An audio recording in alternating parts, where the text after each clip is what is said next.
Hello everybody and welcome to another Transformers Masterpiece review. Thanks to the guys over at TF Direct. I had this guy appear over the weekend.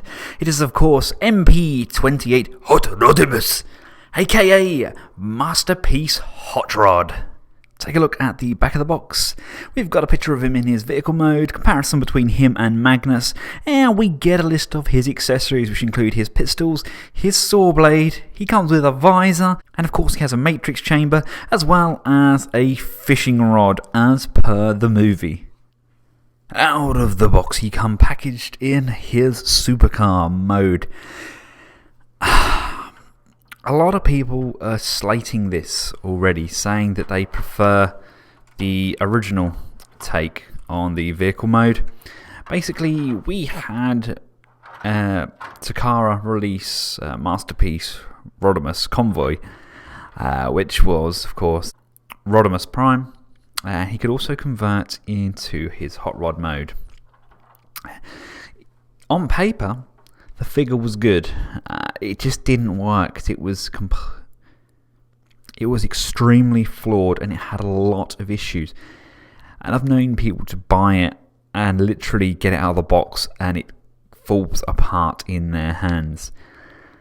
Now, this time around they've given us just a hot rod. There's no gimmick, nothing to make him bigger, nothing to convert him into a trailer. He is just plain and simple hot rod, and I personally prefer this. I have my Carry figure. I got rid of my Masterpiece RODIMUS because I preferred the look of Carry, and this is a very good representation of hot rod. I think the vehicle mode is exceptionally well done. The colour is gorgeous. That's a very good match to the movie. I love the spinning wheels there, the chrome on the wheels, the chromed exhaust at the back there. All round, I think it's just a very good alt mode, very close to what we got. I love this Cybertronian detailing on the front here. And underneath, I think this is brilliant. That is, in essence, the G1 hot rod. I mean, just look at that. I think that's a good thing. People don't like it. This is what I love about the Transformers continuity and the toys. You can get somebody that absolutely adores a figure and somebody that absolutely despises it. The fandom is just so vast with so many different options. Now, I know these two never had any screen time together, but I think it gives you an idea of how big his vehicle mode is. I think it's a pretty standard car size. And of course, as we started getting into Season 2, at the end of Season 2 with like Cosmos, and then we had like Season 3 and Season 4, the need for kind of realistic vehicles went out the window, so I think the scale in vehicle mode could fluctuate a little bit more. But that being said, he still fits in Prime's trailer. Weapon storage in vehicle mode, we do have the option to place both of his blasters in the collapsible roof peg sections, as well as a little nod towards the Target Master version.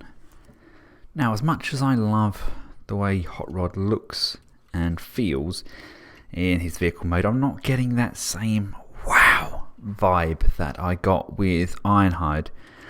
Maybe it's because we've already had various different interpretations of Hot Rod over the years and we've been waiting for a definitive Ironhide. I don't know.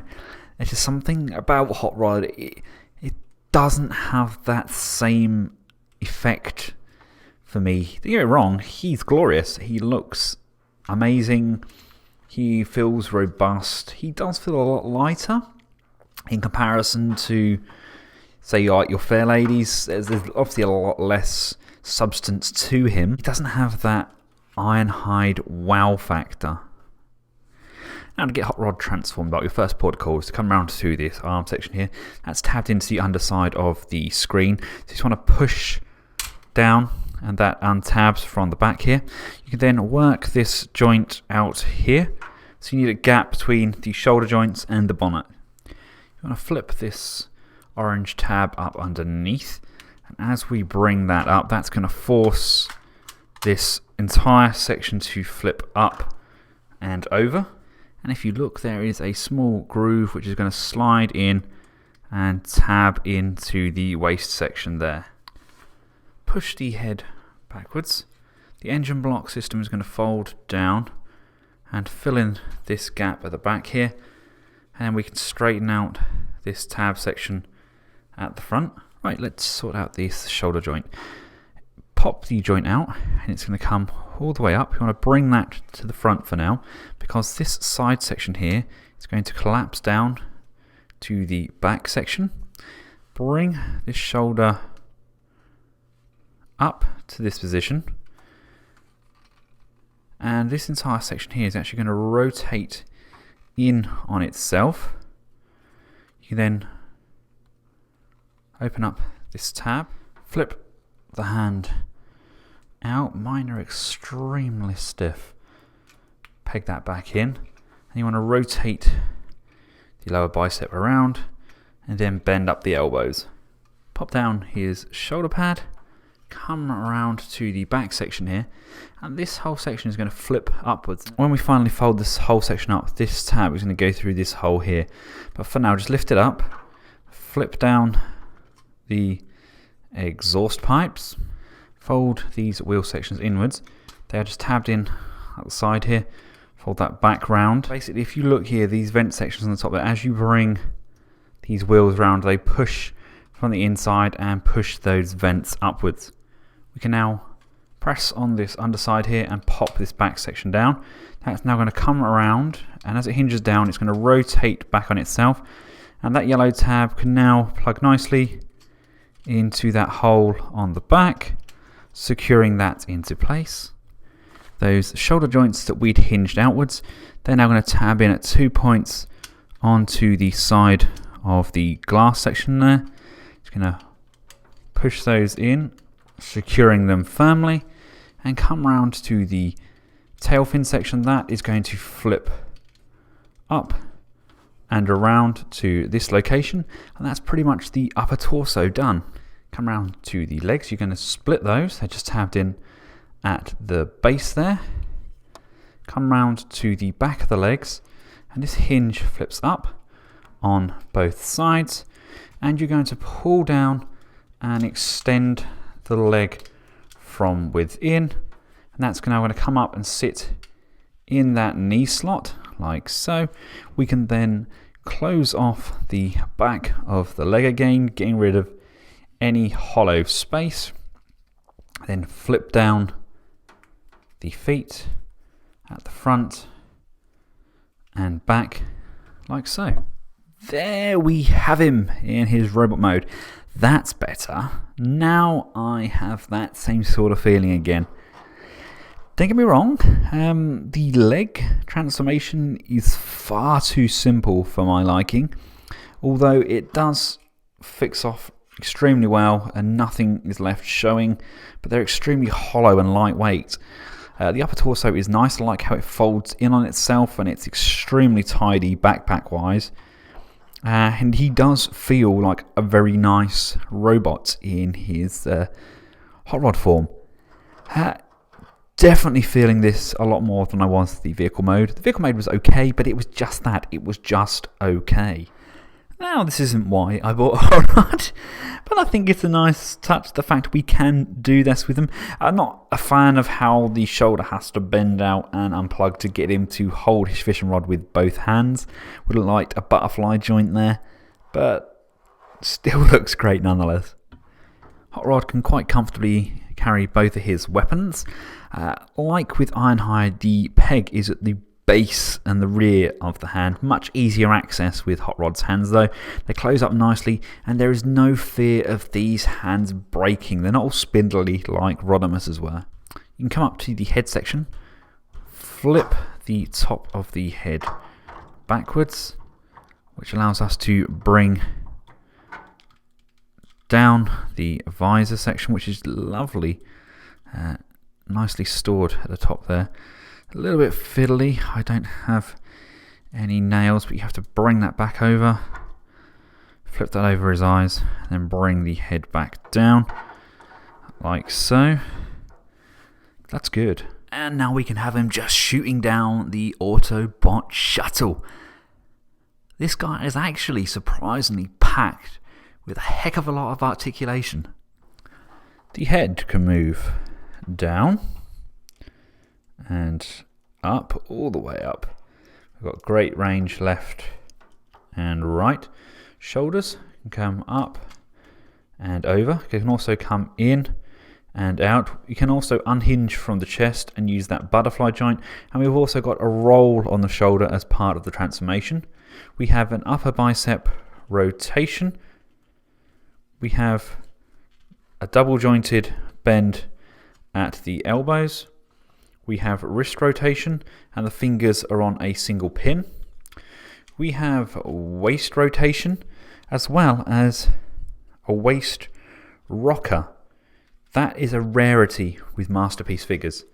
The front skirt, the back skirt, and the side skirts all lift up, allowing us to have a complete range of motion on a ball jointed thigh joint, which also allows us to have an upper thigh rotation and a very deep bend at the knee. Now I would have liked a rotation at the knee as well rather than rotating the whole leg. Unfortunately, it is all one fixed piece below that knee. The ankles, they can go forwards and backwards. They do of course move independently, the heel and the toe spur, and we do have pivoting in both directions. These guys are definitely becoming more and more dynamic. Bravo Takara. Now, scale-wise in robot mode, if we're scaling him with the current kind of third-party offerings as well as Magnus, maybe he does look a little bit small, or maybe Blur is a little bit too big. I think officially, looking at this size chart, Hot Rod should be approximately the same size as Blur. But that being said, if you bring in Ironhide and Prime together, it kind of looks like it's a pretty darn good scale. Hot Rod's spoiler should come approximately up to Ironhide's kind of shoulder height, which it almost does. I think it works. At the end of the day, he is a carbot, and he transforms into a regular sized robot. Obviously, when he gets the Matrix, that's when he goes on his little growth spurt. Here he is alongside DX9's Carrie. There's a big difference there. Now these, I think, work particularly well. It's the oversized version of the MP-28 and, of course, X-Transbot's Ollie. These three do look incredibly good together. Now we do have the option to store the MP-10's Matrix in Hot Rod. Just flip open his chest section and we have a little storage spot there. Unfortunately, I don't have the Matrix to hand. I think it's one of my drawers with all of my accessories, but it's nice the fact they've included that option. Unfortunately, no growth spurt is included. My final thoughts on Hot Rod. He looks incredible. It's a very great resemblance of his cartoon counterpart. He is maybe just a tad too small for my liking. He does feel somewhat light in comparison to what is in essence a definitive masterpiece in the form of Ironhide. I think Ironhide has set an extremely new high bar for Takara, and I'm not sure Hot Rod quite meets it. That being said, he's a very nice figure. He's a very well balanced figure. Proportionately, I think he looks a lot nicer in hand than he did in the original shots. I think a lot of the shots had him with his chest section still out, and it looked ridiculous. It's quite slim. He's quite robust. He's a very beefy body. It looks like he's been working out. He's got some rubber-tired biceps going on there. His legs, a little bit too hollow for my liking. I mean, you can even hear them. It just even sounds hollow. But all in all, it's Hot Rod. And he looks amazing with the rest of the Season 3 cast. There's no prancing around that. He is a very attractive looking figure. Thanks again to the guys over at TF Direct for getting this out to me. If you like the figure, then please pay him a visit by clicking through the link in the description below. If you found the video useful, give it a big thumbs up, like and subscribe. And until next time, from myself and RODIMUS, goodbye.